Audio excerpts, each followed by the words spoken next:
heat that soaked through the iron weave of Colin's jeans and turned into black ink stains. The old window of the hardware store showed its age in soft wrinkles, ripples that had caught on fire in the sunset. Collins felt the twilight stealing under the arms of his T-shirt. The overdue hair on the back of his rangy neck stood up in attention. It was a joke, but the first one Collins had ever known Doc Candle to make. "In time, I guess you'll bury me all right, Doc." "In my time, not yours, Earthling." "Earthling?" Collins repeated the last word. The old man frowned. His face was a collection of lines. When he frowned, all the lines pointed to hell, the grave, decay, and damnation. "Earthling," the undertaker repeated. "Earthman, terrestrial, Solarian, Space Ranger, Homo sapiens?" Collins decided Candle was sure in a jokey mood. "Kind of makes you think of it, don't it, Doc? The spaceport going right up outside of town. Rocket ships are going to be out there taking off for the satellite, the moon, places like that. Remind you that we are Earthlings, like they say in the funnies, all right." "Not outside town." "What?" Inside town. Part of the Spaceship Administration building is going smack in the middle of where your house used to be." "My house is." "For less time than you'll be yourself, Earthling." "Earthling yourself? What's wrong with you, Doc?" "No, I'm not an Earthling. I'm a superhuman alien from outer space. My mission on Earth is to destroy you." Collins pulled away gently. When you lived in a town all your life and knew its people, it wasn't unusual to see some old person snap under the weight of years. "You have to destroy the rocket ship station, huh, Doc? Before it sends up spaceships?" "No, I want to kill you. That is my mission." "Why?" "Because," Candle said, "I am a basically evil entity."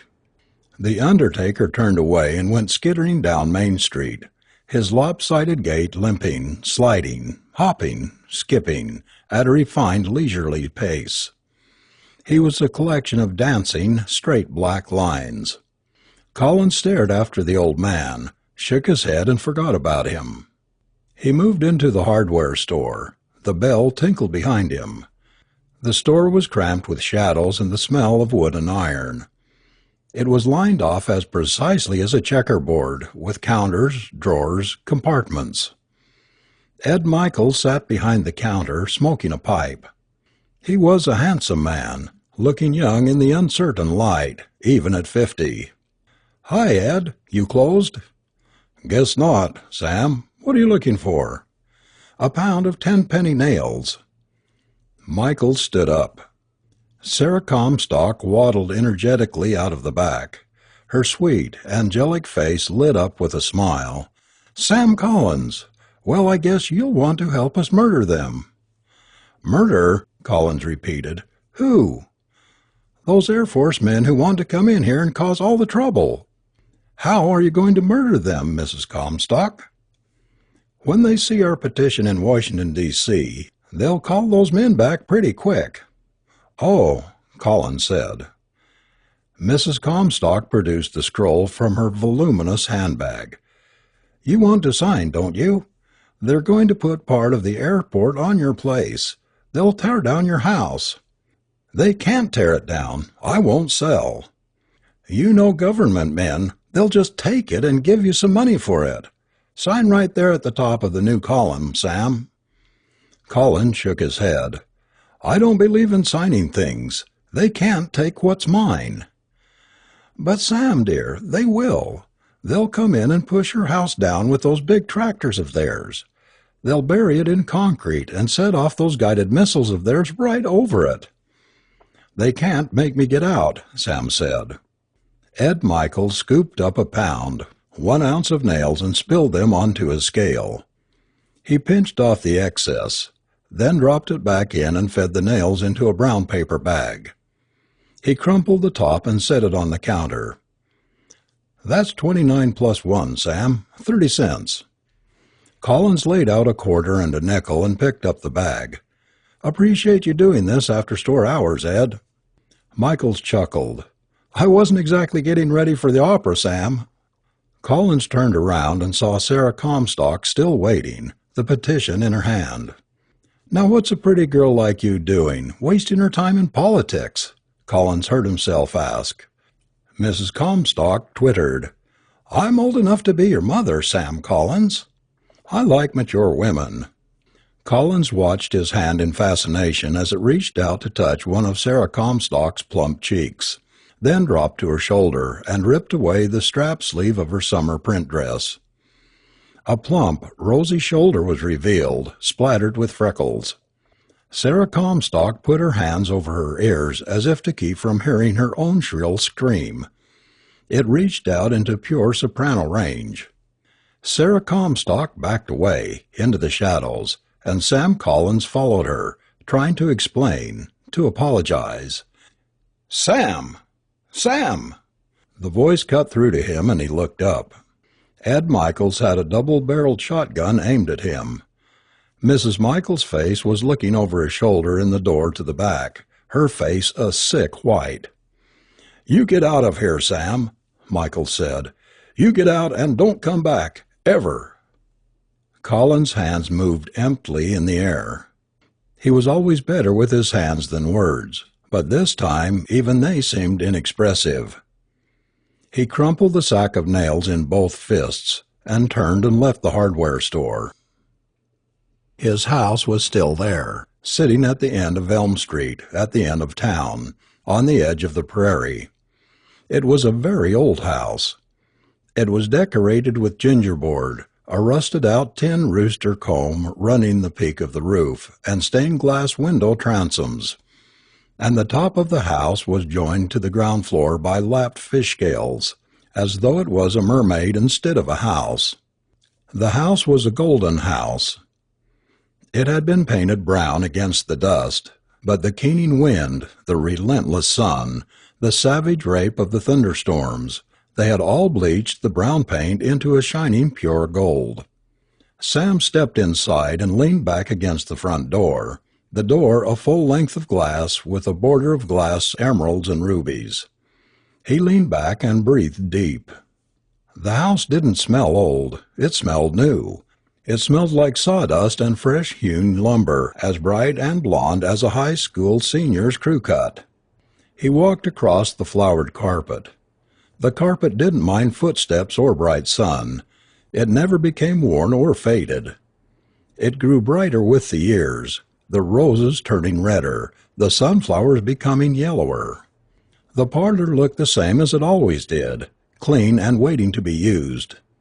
The cane-backed sofa and chairs eagerly waited to be sat upon, the bead-shaded kerosene lamps ready to burst into light.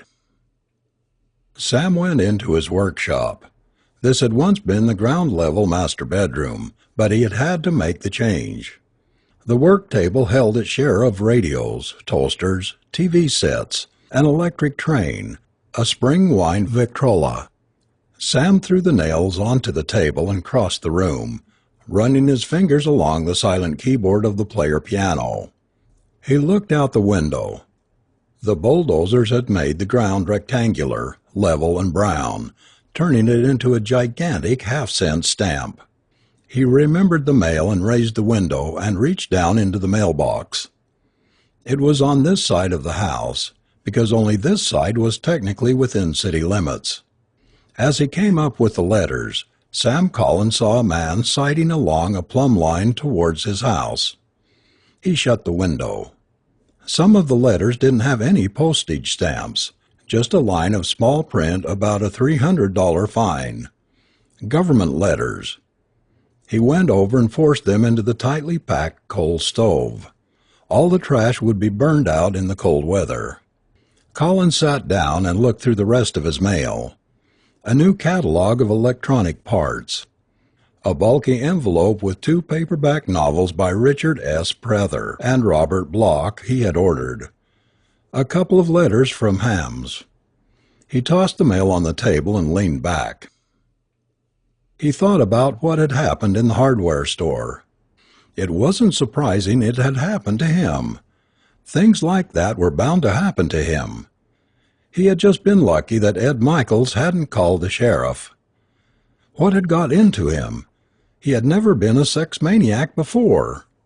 But still, it was hardly unexpected. Might as well wait to start on those rabbit cages until tomorrow, he decided. This evening he felt like exploring. The house was so big, and packed with so many things, that he never found and examined them all. Or if he did, he forgot a lot about the things between times. So it was like reading a favorite book over again, always discovering new things in it. The parlor was red in the fading light, and the hall beyond the sliding doors was deeply shadowed. In the sewing room, he remembered, in the drawers of the Trendle machine, the radio was captured. The rings and secret manuals of the days when radio had been alive. He hadn't overlooked those things in some little time. He looked up the shadowed stairway. He remembered the night, a few weeks before Christmas, when he had been 12 and really too old to believe. His mother had said she was going up to see if Santa Claus had left any packages around a bit early. They often gave him his presents early, since they were never quite sure he would live until Christmas. But his mother had been playing a trick on him. She hadn't been going up after packages. She had gone up those stairs to murder his father. She had shot him in the back of the head with his Army Colt .45 from the First War. Collins never quite understood why the hole in the back was so neat and the one in front where it came out was so messy. After he went to live with Aunt Amy and the house had been boarded up, he heard them talking, Aunt Amy and her boyfriend, fat Uncle Ralph. And they had said his mother had murdered his father because he had gone ahead and made her get pregnant again, and she was afraid it would be another one like Sam. Sam Collins knew she must have planned it a long time in advance. She had filled up the bathtub with milk, real milk, and she went in after she had done it and took a bath in the milk. Then she slit her wrists. When Sam Collins had run down the stairs screaming and barged into the bathroom, he had found the tub looking like a giant stick of peppermint candy. Aunt Amy had been good to him. Because he didn't talk for about a year after he found the bodies, most people thought he was simple-minded. But Aunt Amy had always treated him just like a regular boy. That was embarrassing sometimes, but still it was better than what he got from the others. The doctor hadn't wanted to perform the operation on his clubfoot. He said it would be an unproductive waste of his time and talent, that he owed it to the world to use them to the very best advantage. He finally agreed. The operation took about 30 seconds. He stuck a knife into Sam's foot and went snick-snick. A couple of weeks later, his foot was healed and it was just like anybody else's. Aunt Amy had paid him $500 in payments, only he returned the money order for the last $50 and wished them Merry Christmas. Sam Collins could work after that. When Auntie Amy and Uncle Ralph disappeared, he opened up the old house and started doing odd jobs for people who weren't very afraid of him anymore. That first day had been quite a shock, when he discovered that not in all these years had anybody cleaned the bathtub. Sometimes, when he was taking his Saturday night soaker, he still got kind of a funny feeling, but he knew it was only rust from the faucets. Collins sighed. It seemed like a long time since he had seen his mother coming down those stairs. He stopped, his throat aching with tightness. Something was very strange. His mother was coming down the stairs right now. She was walking down the stairs, 1 step, 2 steps, coming closer to him. Collins ran up the stairs, prepared to run through the phantom to prove it wasn't there. The figure raised a gun and pointed it at him. This time she was going to shoot him. It figured. He always had bad luck. "Stop," the woman on the stairs said. "Stop, or I'll shoot, Mr. Collins." Collins stopped, catching to the banister. He squinted hard, and as a stereoptic slide lost its depth when you shut one eye, the woman on the stairs was no longer his mother. She was young, pretty, brunette, and sweet-faced, and the gun she held shrunk from an old army Colt to a .22 target pistol. "Who are you?" Collins demanded. The girl took a grip on the gun with both hands and held it steady on him. "I'm Nancy Comstock," she said. "You tried to assault my mother half an hour ago." "Oh," he said. "I've never seen you before." "Yes, you have. I've been away to school a lot. But you've seen me around. I've had my eye on you. I know about men like you. I know what has to be done. I came looking for you in your house for this." The bore of the gun was level with his eye as he stood a few steps below her. Probably if she fired now, she would kill him. Or more likely he would only be blinded or paralyzed. That was about his luck. "Are you going to use that gun?" he asked. "Not unless I have to. I only brought it along for protection. I came to help you, Mr. Collins." "Help me?" "Yes, Mr. Collins. You're sick. You need help." He looked the girl over. She was a half-dozen years younger than he was. In most states she couldn't even vote yet. But still, maybe she could help, at that. He didn't know much about girls and their abilities. "Why don't we go into the kitchen and have some coffee?" Collins suggested. Nancy sipped her coffee and kept her eyes on his. The gun lay in her lap. The big kitchen was a place for coffee, brown and black, wood ceiling and iron stove and pans. Collins sat across the 12 square feet of the table from her and nursed the smoking mug. "Sam, I want you to take whatever comfort you can from the fact I don't think the same thing about you as the rest of Warax." "What does the rest of the town think about me?" "They think you are a pathological degenerate who should be lynched. But I don't believe that." "Thanks. That's a big comfort." "I know what you were after when you tore Mom's dress." In spite of himself, Collins felt his face warming in a blush. "You were only seeking the mother love you missed as a boy," the girl said. Collins chewed on his lip a moment, and then considered the idea. Slowly he shook his head. "No," he said. "No, I don't think so." "Then what do you think?" "I think old Doc Candle made me do it. He said he was going to bury me. Getting me lynched would be one good way to do it.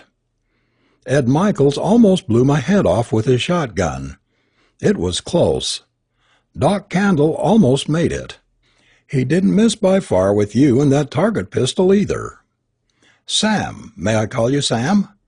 Just try to think calmly and reasonably for a minute. How could Dr. Candle, the undertaker, possibly make you do a thing like you did in Mr. Michael's hardware store?" "Well, he said he was a superhuman alien from outer space." "If he said that, do you believe him, Sam?" "Something made me do that. It just wasn't my own idea." "It's easier that way, isn't it, Sam?" Nancy asked. "It's easy to say, 'It wasn't me. Some space monster made me do it.' But you really know better, don't you, Sam? Don't take the easy way out. You'll only get deeper and deeper into your make-believe world. It will be like quicksand. Admit your mistakes. Face up to them. Lick them." Collins stood up and came around the end of the table. "You're too pretty to be so serious all the time," he said. "Sam, I want to help you. Please don't spoil it by misinterpreting my intentions." "You should get a little fun out of life," Collins listened to himself say. He came on around the big table towards her. The first time he hadn't realized what was happening, but this time he knew. Somebody was pulling strings and making him jump. He had as much control as Charlie McCarthy. "Don't come any closer, Sam." Nancy managed to keep her voice steady, but he could tell she was frightened. He took another step. She threw her coffee in his face. The liquid was only lukewarm, but the sudden dash had given him some awareness of his own body again, like the first sound of the alarm faintly pressing through deep layers of sleep. "Sam, Sam, please don't make me do it. Please, Sam, don't." Nancy had the gun in her hand, rising from her chair. His hands wanted to grab her clothes and tear. "But that's suicide," he screamed at his body. And his hand went up with the intention of ripping. He deflected it just enough to shove the barrel of the gun away from him. The shot went off, but he knew instantly that it had not hit him. The gun fell to the floor, and with its fall, something else dropped away, and he was in command of himself again. Nancy sighed and slumped against him, the left side of her breast suddenly glossy with blood. Ed Michael stared at him, both eyes unblinking, just staring at him. He had only taken one look at the girl lying on the floor, blood all over her chest. He hadn't looked back. "I didn't know who else to call, Ed," Collins said, "Sheriff Thurston being out of town and all." "It's okay, Sam. Mike swore me in as a special deputy a couple of years back. The badge is at the store." "They'll hang me for this, won't they, Ed?" Michaels put his hand on Collins' shoulder. "No, they won't do that to you, boy. We know you around here. They'll just put you away for a while." "The asylum at Hannah, huh?" "Damn it, yes. What did you expect? A marksman medal?" "Okay, Ed, okay. Did you call Doc Vanderlys like I told you when I phoned?"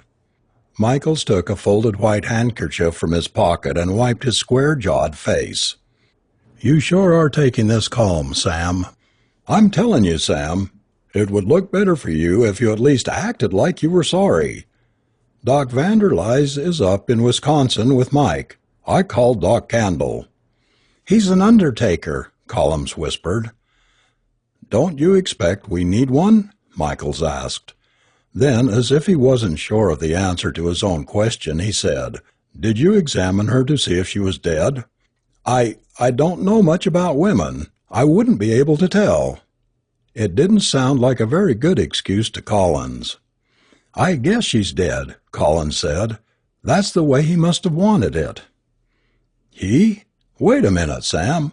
You mean you've got one of those split personalities like that girl on TV the other night? There's somebody else inside you that takes over and makes you do things? I never thought of it just like that before. I guess that's one way to look at it." The knock shook the back door before Michaels could say anything. The door opened and Doc Candle slithered in disjointedly, a rolled-up stretcher over his shoulder. "Hello, boys," Candle said. "Terrible accident. It brings sorrow to us all. Poor Nancy. Has the family been notified?" "Good gosh, I forgot about it," Michaels said. "But maybe we'd better wait until you get her arranged, Doc?" "Quite so." The old man had laid the canvas stretcher out beside the girl on the floor and unrolled it. He flipped the body over expertly like a window demonstrator flipping a pancake over on a griddle. "Ed, if you just take the front, I'll carry the rear. My vehicle is in the alley. Sam, you carry that end for Doc. You're a few years younger." Collins wanted to say that he couldn't, but he didn't have enough yet to argue with. He picked up the stretcher and looked down at the white feet in the Scotch plaid slippers. Candle opened the door and waited for them to go through. The girl on the stretcher parted her lips and rolled her head back and forth, a puzzled expression of pain on her face. Collins nearly dropped the stretcher, but he made himself hold on tight. "Ed, Doc, she moved. She's still alive." "Cut that out now, Sam," Ed Michaels snapped. "Just carry your end." "She's alive," Collins insisted. "She moved again. Just turn around and take a look, Ed. That's all I ask." "I hefted this thing once, and that's enough. You move, Sam. I've got a .38 in my belt, and I went to Rome, Italy for the Olympics about the time you were getting yourself born, Sam. I ought to be able to hit a target as big as you. Just go ahead and do as you're told." Collins turned desperately towards Candle. Maybe Nancy had been right. Maybe he had been imagining things. "Doc, you take a look at her," Collins begged. The old man vibrated over to the stretcher and looked down. The girl twisted in pain, throwing her head back, spilling her hair over the head of the stretcher. Rigor mortis, Doc Candle diagnosed with a wink to Collins. No, Doc, she needs a doctor. Blood transfusions. Nonsense, Candle snapped. I'll take her in my black wagon up to my place, put her in the tiled basement. I'll pump out all her blood and flush it down the commode. Then I'll feed in Formaldehyde Forever number 0. Formaldehyde Forever, for the blush of death. When you think of a pretty girl, think of Formaldehyde Forever, the way to preserve that beauty. Then I'll take a needle and some silk thread and just a few stitches on the eyelids and around the mouth. Doc, will you? Michael said faintly. Of course, I just wanted to show Sam how foolish he was in saying the beloved was still alive. Nancy kicked one leg off the stretcher, and Candle picked it up and tucked it back in. Ed, if you just turn around and look, Collins said. I don't want to have to look at your face, you murdering son. You make me. You say one more word, and I'll turn around and shoot you between the eyes. Doc Candle nodded. Collins knew then that Michaels really would shoot him in the head if he said anything more, so he kept quiet. Candle held the door. They managed to get the stretcher down the back steps and right into the black panel truck. They fitted the stretcher into the special sockets for it, and Doc Candle closed the double doors and slapped his dry palm down on the ceiling crevice. Instantly, there was an answering knock from inside the truck, a dull echo. "Did you hear that?" Collins asked. "Hear what?" Michael said. "What are you hearing now, Sam?" Candle inquired solicitously. "Oh, sure," Michael said. "Kind of a voice, wasn't it, Sam? Didn't understand what it said. Wasn't listening too close. Not like you." Thud, thud, thump, thud. "No voice," Collins whispered. "That infernal sound. Don't you hear it, Ed?" "I must hurry along," the undertaker said. "I must get ready to work on Nancy, get her ready for her parents to see." "All right, Doc. I'll take care of Sam." "Where are you going to jail me, Ed?" Collins asked, his eyes on the closed truck doors. "In your storeroom like you did Hank Petrie?" Michael's face suddenly began to work. "Jail? You? Jail's too good for you. Doc, have you got a tow rope in that truck?" Ed Michaels was the best shot in town, probably one of the best marksmen in the world. He had been in the Olympics about 30 years ago. He was Warax's one claim to fame, but he wasn't a cowboy. He wasn't a fast draw. Collins put all his weight behind his left fist and landed on the point of Michael's jaw, just the way boys jumped onto him. Michael sprawled out, spread-eagled. Then Collins wanted to take the revolver out of Ed's belt and press it into Ed's hand, curling his fingers around the grip and over the trigger, and then he wanted to shake Ed awake, slap his face and shake him. Collins spun around, clawed open the door to the truck cab and threw himself behind the steering wheel. He stopped wanting to make Ed Michaels shoot him. He flipped the ignition switch, levered the floor shift and drove away. And he was going to drive on and on and on and on, and on and on and on. Collins turned on to the old McKenty blacktop, his foot pressed to the floorboards. Ed Michaels didn't own a car. He would have to borrow one from somebody. That would take time. Maybe Candle would give him his hearse to use to follow the Black Rachel. Trees, fences, barns whizzed past the windows of the cab, and then the steel link mesh fence took up, the fence surrounding the new Kansas National Spaceport. Behind it, further from town, some of the concrete had been poured and the horizon was a remote, sterile gray sweep. The McKenty Road would soon be closed to civilian traffic, but right now the government wanted people to drive along and see the spaceship was nothing terrible, nothing to fear. The girl, Nancy Comstock, was alive in the back. He knew that, but he couldn't stop to prove it, or to help her. Candle would make them lynch him first. Why hadn't Candle stopped him from getting away? He had managed to break his control for a second. He had done that before when he deflected Nancy's aim. But he couldn't resist Candle for long. Why hadn't Candle made him turn around and come back? Candle's control of him had seemed to stop when he got inside the cab of the truck. Could it be that the metal shield of the cab could protect an Earthling from the strange mental powers of the creature from another planet, which was inhabiting the body of Doc Candle? Colin shook his head. More likely, Candle was doing this just to get his hopes up. He probably would seize control of him at any time he wanted to, but Collins decided to go on playing it as if he had some hope, as if a shield of metal could protect him from Candle's control. Otherwise, there was no otherwise. Collins suddenly saw an opening. The steel mesh fence was ruptured by a huge semi-trailer truck turned on its side. 20 feet of fence on either side was down. This was restricted government property, but of course spaceships were hardly prime military secrets any longer. Repairs in the fence had not been made instantaneously, and the wreckage was not guarded. Collins swerved the wheel and drove the old wagon across the waffle plate obstruction onto the smooth tarmac beyond. He raced through the failing light, not sure where he was headed. Up above he saw the shelter of shadows from a cluster of half-finished buildings. He drove into them and parked. Collins sat still for a moment, then threw the door open and ran around to the back of the truck, jerking open the handles. Nancy fell out into his arms. "What kind of ambulance is this?" she demanded. "It doesn't look like an ambulance. It doesn't smell like an ambulance. It looks like...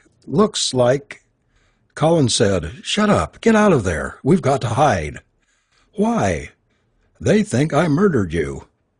"Murdered me? But I'm alive. Can't they see I'm alive?" Collins shook his head. "I doubt it. I don't know why, but I don't think it would be that simple. Come with me." The blood on her breast had dried, and he could see it was only a shallow groove dug by the bullet. But she flinched in pain as she began to walk, pulling the muscles. They stopped and leaned against a half-finished metallic shed. "Where are we? Where are you taking me?" "This is a spaceport. Now shut up." "Let me go." "No." "I'm not dead," Nancy insisted. "You know I'm not dead. I won't press charges against you. Just let me go free." "I told you it wasn't that simple. He wants them to think you're dead, and that's what they'll think." Nancy passed fingers across her eyes. Who are you talking about?" "Doc Candle. He won't let them know you're alive." Nancy rubbed her forehead with both hands. "Sam, you don't know what you're doing. You don't know what you're getting yourself into. Just let me show myself to someone. They'll know I'm not dead. Really, they will." "Okay," he said, "let's find somebody." He led her toward a more nearly completed building, showing rectangles of light. They looked through the windows to see several men in uniforms bending over blueprints on a desk jury-rigged of sawhorses and planks. "Sam," Nancy said, "one of those men is Terry Elston. He's a War Axe boy. I went to school with him. He'll know me. Let's go in." "No," Collins said, "we don't go in." "But—" Nancy started to protest but stopped. "Wait, he's coming out." Collins slid along the wall and stood behind the door. "Tell him who you are when he comes out. I'll stay here." They waited. After a few seconds the door opened. Nancy stepped into the rectangle of the light thrown on the concrete from the window. "Terry," she said. "Terry, it's me, Nancy Comstock." The blue-jawed young man in uniform frowned. "Who did you say you were? Have you got clearance from this area?" "It's me, Terry. Nancy Comstock." Terry Elston stepped front and center. "That's not a very good joke. I knew Nancy. Hell of a way to die, killed by some maniac." "Terry, I'm Nancy. Don't you recognize me?" Elston squinted. "You look familiar.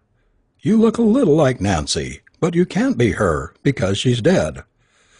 "I'm here, and I tell you I'm not dead." "Nancy's dead," Elston repeated mechanically. "Say, what are you trying to pull?" "Terry, behind you. A maniac?" "Sure," Elston said. "Sure, there's a maniac behind me." Collins stepped forward and hit Elston behind the ear. He fell silently. Nancy stared down at him.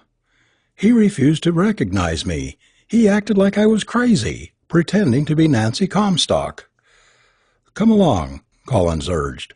"They'll probably shoot us on sight as trespassers." She looked around herself without comprehension. "Which way?"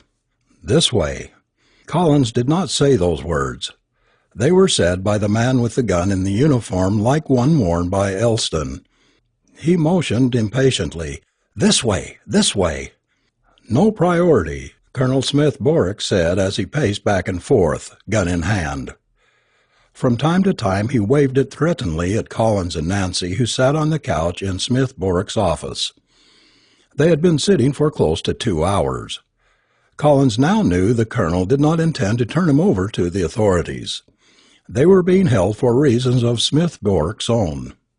They sneaked the ship in here, planned for an unscheduled hop from an uncompleted base, the strictest security we've used in 10 or 15 years, and now they cancel it. This is bound to get leaked by somebody. They'll call it off. It'll never fly now. Collins sat quietly. He had been listening to this all evening. Smith Borick had been drinking, although it wasn't very obvious. Smith Borick turned to Collins. "I've been waiting for someone like you. Just waiting for you to come along. And here you are, a wanted fugitive, completely in my power. Perfect! Perfect!" Collins nodded to himself. Of course, Colonel Smith Borick had been waiting for him, and Doc Candle had driven him right to him. It was inescapable. He had been intended to escape and turn up right here all along. "What do you want with me?" Smith Borick's flushed face brightened. "You want to become a hero? A hero so big that all these trumped-up charges against you will be dropped? It'll be romantic. Back to Lindenberg to Paris. Tell me, Collins, how would you like to be the first man to travel faster than light?" Collins knew there was no way out. "All right," he said. Smith Borick wiped a hand across his dry mouth. "Project Silver has to come off. My whole career depends on it. You don't have anything to do. Everything's cybernetic. Just ride along and prove a human being can survive. Nothing to it. No hyperdrives, none of that kind of stuff. We had an engine that could go half light speed, and now we've made it twice as efficient and more. No superstitions about Einstein, I hope." "No? Good." "I'll go," Collins said. "But what if I'd said no?" Smith Borick put the gun away in a desk drawer. "Then you could have walked out of here, straight into the MPs. Why didn't they come in here after me? They don't have security clearance for this building." "Don't leave me alone," Nancy said urgently. "I don't understand what's happening. I feel so helpless. I need help." "You're asking the wrong man," Collins said briefly. Collins felt safe when the airlock kissed shut on its metal lips. It was not like the house, but yet he felt safe, surrounded by all the complicated, expensive electronic equipment. It was big, solid, sterilely gleaming. Another thing, he had reason to believe that Doc Candle's power could not reach him through metal. "But I'm not outside," Doc Candle said. "I'm in here with you." Collins yelled and cursed. He tried to pull off the acceleration webbing and claw through the airlock. Nobody paid any attention to him. Countdowns had been automated. Smith Borick was handling this one himself, and he cut off the audio switch from the spaceship. Doc Candle said nothing else for a moment, and the spaceship, almost an entity itself, went on with its work. The faster-than-light spaceship took off. At first it was like any other rocket takeoff. The glow of its exhaust spread over the field of the spaceport, then over the hills and valleys, and then the town of Warax, spreading illumination even as far as Sam Collins's silent house. After a time of being sick, Collins lay back and accepted this too. "That's right, that's it," Doc Candle said. "Take it and die with it. That's the ticket." Collins's eyes settled on a gauge. 3/4 light speed. Climbing. Nothing strange, nothing untoward happened when you reached light speed. It was only an arbitrary number. All else was superstition. Forget it. Forget it. Forget it. Something was telling him that. At first he thought it was Doc Candle, but then he knew it was the ship. Collins sat back and took it, and what he was taking was death. It was creeping over him, seeping into his feet, filling him like liquid does a sponge. Not will, but curiosity caused him to turn his head. He saw Doc Candle. His old body was dying. He was in the emergency seat, broken, a ribbon of blood lacing his chin. But Doc Candle continued to laugh triumphantly in Collins' head. "Why? Why do you have to kill me?" Collins asked. "Because I am evil." "How do you know you're evil?" "They told me so," Candle shouted back in the thundering voice of death's approach. "They're always saying I was bad." They. Collins got a picture of something incredibly old and incredibly wise, but long unused to the young, clumsy gods. Something that could mar the molding of a godling and make it mortal. "But I'm not really so very bad," Doc Candle went on. "I had to destroy, but I picked someone who really didn't care if he were destroyed or not. An almost absolutely passive human being, Sam. You." Collins nodded. "And even then," said the superhuman alien from outer space, "I could not just destroy. I have created a work of art." "Work of art?" "Yes. I have taken your life and turned it into a horror story, Sam. A chilling, demonic, black-hearted horror." Collins nodded again. Lightspeed. There was finally something human within Sam Collins that he could not deny. He wanted to live. It wasn't true. He did care what happened. "You do?" said somebody. "He does?" asked somebody else, surprised. And suddenly he again got the image of wiser, older creatures, a little ashamed because of what they had done to the creature named Doc Candle. "He does," chorused several voices, and Sam Collins cried aloud, "I do! I want to live!" They were just touching light speed. He felt it. This time it was not just a biological response. He really wanted help. He wanted to stay alive. From the older, wiser voices he got help, though he never knew how. He felt the ship move slipwise under him, and then a crash. And Doc Candle got help too, the only help even the older, wiser ones could give him. They pulled him out of the combined wreckage of the spaceship and his house. Both were demolished. It was strange how the spaceship Sam Collins was on crashed right into his house. Ed Michaels recalled a time in a tornado when Cy Baxter's car was picked up, lifted across town and dropped into his living room. When the men from the spaceport lifted away tons of rubble, they found him and said, "He's dead." "No, I'm not," Collins thought. "I'm alive."